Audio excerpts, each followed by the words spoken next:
Hello. Guess we'll get started. Now, I'm really the person between you and lunch, so I'm going to try to keep this peppy, and I promise to get you to the church on time, all right? So, hello, my name is Gilad. I'm a principal consultant with Liminal Strategy Partners. Liminal is an actionable market intelligence and strategy firm focused on digital identity, cybersecurity, and fintech. My focus is on ID technology, privacy, and regulation. I'm grateful to you for giving me some of your time today. And the subject of my presentation is verifiable credential management. So firstly, a little bit of context. If you were here for the earlier sessions, Travis went into our methodology, the digital identity landscape. And so I'm just going to cover that another minute or two just to add a little context. Liminal divides up the digital identity world into a landscape that looks like this. We take a broad and holistic view of what digital identity is comprised of, and each year we adjust the landscape to better fit what we're seeing in the market. So in 2021, we had a segment called SSI, Self-Sovereign Identity. In 2022, that segment went away, and we combined identity wallets with EIDs. And now in 2023, identity wallets becomes its own segment, EIDs and civil IDs are on their own, and a new segment has appeared, which is Decentralized Identity and Verifiable Credential Management. The term SSI was a bit overly broad and value-laden, and so we refocused the segment name on its technology and business aspects. So, firstly, let's spend a minute on the basics of the technology. Now, I know that this is an extremely savvy audience. Many of you are building these technologies, developing the protocols, working with these technologies in your daily life. But just in case you're not one of the designers or deployers, this is just a baseline setting. So, decentralized identities are IDs that do not rely upon a centralized authority. They often use a blockchain, which is just a distributed ledger, as a reference within the architecture, and verifiable credentials are technology that allows for the creation and sharing of credentials in the broadest sense. They are effectively blobs of data that are cryptographically verifiable and can be sent between issuers, holders, and verifiers. The issuer is an authoritative source that issues a verifiable credential. The verifier is the party that's interested in verifying the data in service of the subject, the person or the device that the data is about, and who, in many cases, is the holder. And so the state of VCs is that this is very early days. Decentralized ID starts life in about 2016, and while in internet time, that's not an insignificant amount of time, and there's been a lot of standards and technology development since, it is still relatively early. But as you can see from the other presentations here at Identiverse and the plethora of news in our sector, decentralized is still a hot topic. So, if decentralized ID is the gold rush, verifiable credential management companies are the ones supplying the picks and shovels. Or VCM is the plumbing and the plumbers selling their infrastructure and know-how to people constructing and selling houses and buildings. And so this talk will touch a lot upon the nature and deployments of decentralized ID and the verifiable credentials world, but the main focus is on the business cases and the market traction for the companies who supply the architectures, products, and services. And let me just also say that in my view, verifiable credential management does not encompass things like cryptocurrency and NFTs, but if you think I'm wrong about this, then please do tell me during the Q&A. So, verifiable credentials must become commodified for decentralized identity to take off. Now, that may seem obvious, but in my research into them, that simple idea often seems to be drowned out by ideology and trumpeting of how wonderful the technology is. So, crucially, while VCs are excellent at solving trust problems, they're entering markets that already solve those problems in different ways. So to set the stage, first I'm going to take you through the types of verifiable credential management companies that I'm seeing out there. First is those selling pure white-labeled architecture, things like credential lifecycle management, custom wallets, vaults, management consoles, issuer and verifier integration. These companies offer generic services rather than templates or technology for specific sectors or applications. Next is white-labeled plus specific applications, which is everything in the first group, plus a focus on one or more specific markets or applications. Next is companies who do specific applications of verifiable credentials, but they don't sell you their plumbing, companies like Credivera. Then is traditional identity companies with a verifiable credential management offering, such as Microsoft Entra or Entra. I'm still not sure which one it is. As we heard in yesterday's talk, Ping has released a product called Ping One Neo. And finally, we have large general companies with a verifiable credential management offering, such as Deloitte and IBM. Now, among those company types, these are the markets that they appear to be serving. So, regulated sectors like construction, manufacturing, and industrial, decentralized finance, and traditional finance, what the kids apparently call TradFi. Then there's the HR market, including workforce credentialing, proof of skills, and proof of education. Government, which tends to be focused on national or regional digital identity and e-government, such as in Canada, or the recently announced New South Wales project. And then there's gaming, where I'm seeing authentication and profile portability offerings. Let me just say that this is such a fast-moving topic and technology that I have no doubt that I've missed some. So please come find me after the talk to share with me the ones that I missed. So the rest of the presentation is going to focus on these key verifiable credential management business considerations. First is the degree to which verifiable credentials are a substitution technology. That is, how much a verifiable credential product is seeking to displace an existing technology versus innovating in an area with less technological incumbency. Next is that the scale and nature of the fraud problems they address. How does a verifiable credential deployment affect a customer's liability? The timing of a business's consideration to use VCs. The sales model, is it B2B or B2B2C or G2C or B2C? Whether one is solving a collective action problem or an individual problem, and whether the focus is on humans or things. So the argument that I wish to make is that the commodification of verifiable credentials will be strongly determined by the degree to which they are a substitution technology and the fraud characteristics in each given application. Substitutions in the applications on the left look a lot different than applications on the right. That's because of the maturity and comprehensiveness of product offerings in authentication, IAM, KYC, and so on. These technologies are robust, have broad and diverse customer bases, and the service providers are worth many billions of dollars. Contrast those with the applications on the right. Certainly employment checks and background checks, the sending of school credentials, and workforce licensure are thriving markets, and again, billions of dollars are spent on these technologies. But I argue that their lower degree of commodification and overall amount of investment make them more amenable to disruption by verifiable credentials. Importantly, fraud in the applications on the left looks different and is under different regulatory and commercial pressure than fraud on the right. Fraud in financial onboarding looks very different than skills fraud, which looks different than education history and experience fraud. They each draw down different kinds of heat and pose different threats to business. I believe that there will be less traction on the left side, where VCs will be trying to be a substitution for mature technologies that have a tremendous amount of history and investment in solving for fraud. That is not to say that they won't gain any traction over time, or that the existing solutions have fixed their fraud problems.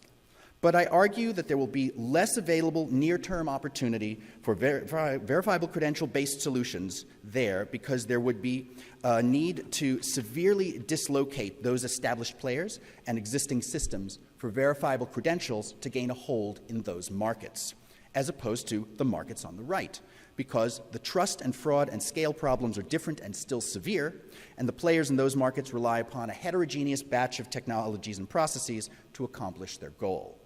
Those applications are ripe for disruption because verifiable credentials solve their fraud problems in scalable ways.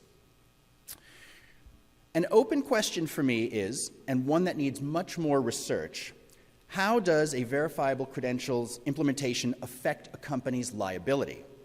Example, Deloitte has announced that they're going to release reusable KYC and KYB credentials. Analysis is needed to understand the regulatory and liability aspects of someone trusting those credentials. A key question is, where does the use of or reliance on a verifiable credential positively or negatively affect liability? Will the liability resemble identity and fraud services, where service providers take on very little or none, or will the market force verifiable credential service sellers to assume some risk? My sense is the former, but time will tell. The state of verifiable credential standards has a direct relationship to the timing of commercial engagement. Brand new or still baking standards need additional time to prove in and show successful use. Relatedly, verifiable credentials are reliant on interoperability and network effects. The discourse and great hope of verifiable credentials is that they will be globally and universally useful, but currently they must serve specific communities of interest. And here are three examples of three: one for schools, one for HR and job seekers, and one for healthcare. Clearly, B2B and B2B2C are vital sales models. B2C for verifiable credentials might be harder, though gaming could be one place that takes off. Right now, the G2C model is drawing a lot of attention, in large part because of EIDAS-2 and Europe's strong focus on wallets. But as a customer, government is a mixed bag. While they bring huge scale and have long-term engagements, they're very slow and inevitably politicized. And so the question always remains, is government a market maker? Well, in 3 years or so, we will have an answer in Europe. A critical business consideration for verifiable credentials is whether they're being brought to bear to solve a collective action problem or an individual company need. Are they trying to solve group problems that no one player can or would attempt to solve? Or is it a problem for an individual business? The privacy and decentralized nature of verifiable credentials make them very attractive for solving collective action problems. Issues like food and product tracing, such as the IBM Food Trust and the Aura Blockchain Consortium for luxury goods. And issues like supply chain, with projects like TradeLens. But it's important to note that even with these two titans of industry, TradeLens is dead. They pulled the plug. Still, collective action problems are attractive because there's a community of buyers, which enables cost and risk sharing and the development of community-specific best practices. Finally, I'd like to touch on the question of building technology for humans versus building them for objects and things. Most of the verifiable credential management companies I'm encountering are focused on humans. But focusing on things removes several privacy and regulatory considerations, has different scale characteristics, and points towards the potential for data intelligence markets. A very interesting example of this, if you've not seen it, is Catena X, which is focused on exchanging data for the automotive sector. And then there's the new concept of decentralized physical infrastructure, or DPIN. Again, one must consider whether the proposed solution is trying to substitute or disrupt, but it's certainly an innovative direction. So, in summary from my research, these are the key takeaways. The future is a Web 2, Web 3 hybrid. There is no pure Web 3 future coming. Therefore, verifiable credential management companies that can bridge the two are in a good position.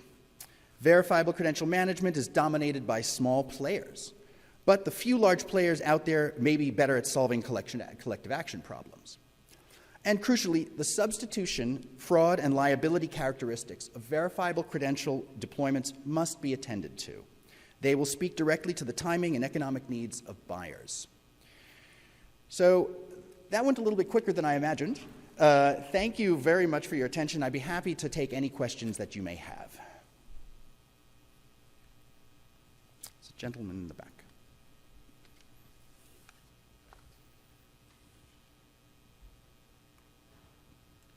So I guess a question from a standards perspective. Historically, when people have heard verified credentials, the logic was WC3 DIDs. That was kind of the thing. I think one of the things, though, that has happened over the last, say, 6 to 12 months is a lot of the work that is being done now with OpenID for verified credentials, which is looking at the format, not only for DIDs, for mobile digital driver's license, stuff like that. So to me, I think that is interesting from a standards perspective and goes to your point about smaller players, because once you have OpenID, OAuth, you're talking about existing rails that are there to allow for broader deployment. So can you comment on the work and where you see that impacting your research? Sure. So if you've had the great pleasure to read the eIDAS wallet reference spec, the ARF, then you'll see in it that they actually make room for both the OpenID version of verifiable credentials and the W3C version of it as well as MDL, both the in-person and online remote presentation specs. So, ultimately, we sort of, as we wonder about who's buying, who's the customer, where does this get integrated in the chain of ultimately building a complete solution? I think we can all agree that at one end, when you have a consumer, a citizen, who is using a wallet, for example, they don't care about the plumbing. They're never going to care about the standards. They're never going to care about the plumbing. What they're going to care about is, does it do the thing? Does it do the thing quickly? Does it do the thing in a way that appears to be safe? And then, further up the chain, we see different supplier considerations. And so ultimately, my view is that the companies that are going to help bring commodification here are the ones who will care less also about what's under the hood, that ultimately where they see traction, where they can reduce risk in their purchasing process by either seeing that the technology plays very nice with what they already have, doesn't disrupt their security architecture. I think that ultimately the question of standards will start to fade in relation to how easy is it to integrate these technologies, and does it add any risk into an organization's existing processes and architectures?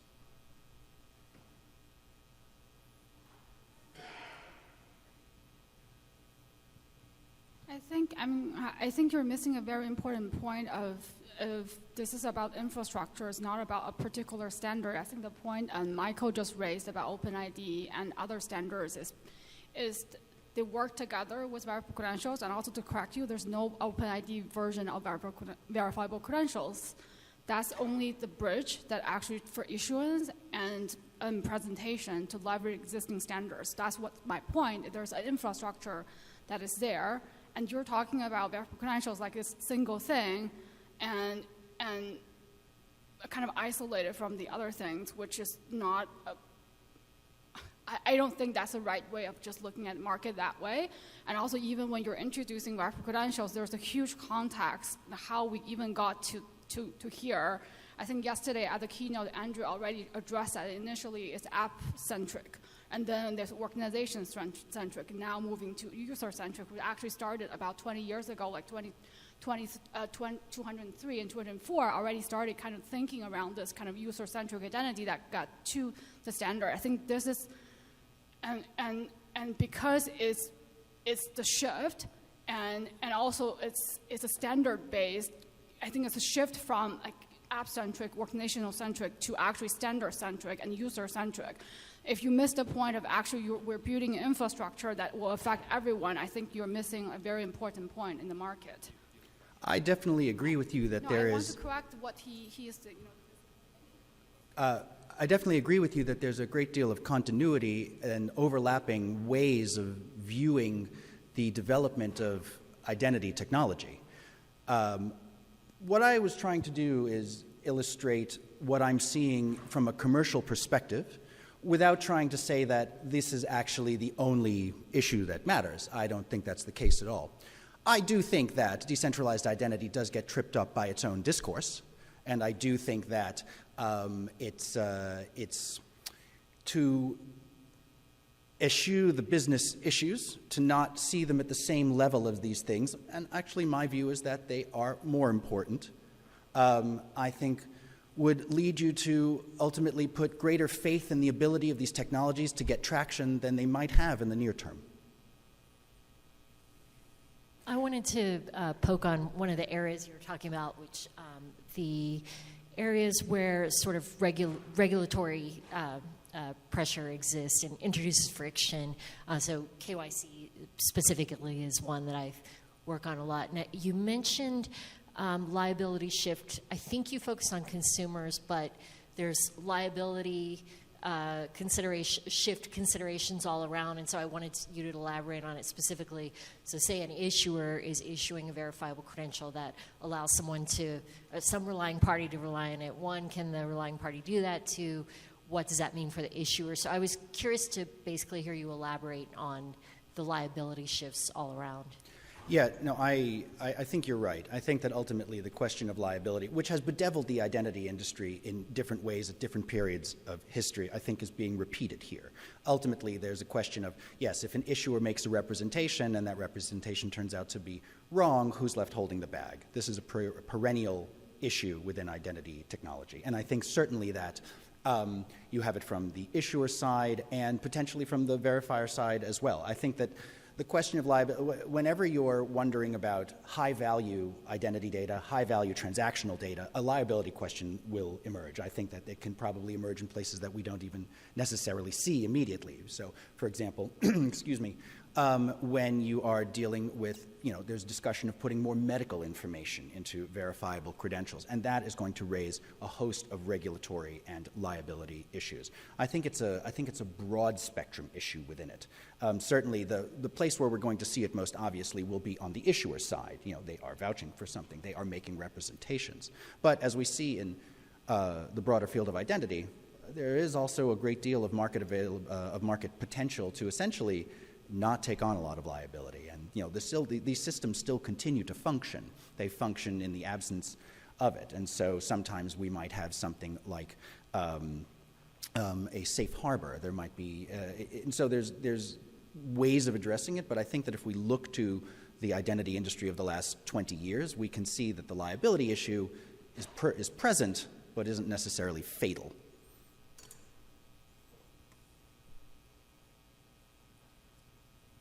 Apparently this is the last question, so I just got in there.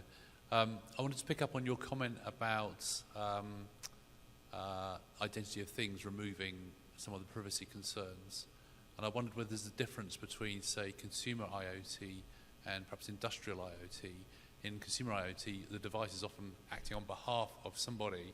So whilst it's a thing, actually it might, I mean, you're the IoT expert, right? But maybe there are actually privacy concerns that do still come into play there. I totally agree, and I think that it's an oversight on my part to more indicate that issue of reducing privacy issues is more applicable to the industrial Internet of Things. So, in other words, if you are worried about soil sensors, there's and to me, the idea of verifiable credentials in the things space is attractive in part because of scale, because you'll always have potentially more soil sensors, more routers, more devices than you will necessarily have humans who are buying into a market. And so, yes, my comment about privacy was definitely more aimed towards the idea of industrial devices. Certainly, when you take the connected car model with something like Catena X and the possibility of these consumer devices and consumer-related devices throwing data hither and yon, then you will absolutely still have the same privacy issues that we have now in the non-verifiable credentials world. I think that takes us to lunch. So I shall not hold you back from food. Thank you very much for your time and for your questions.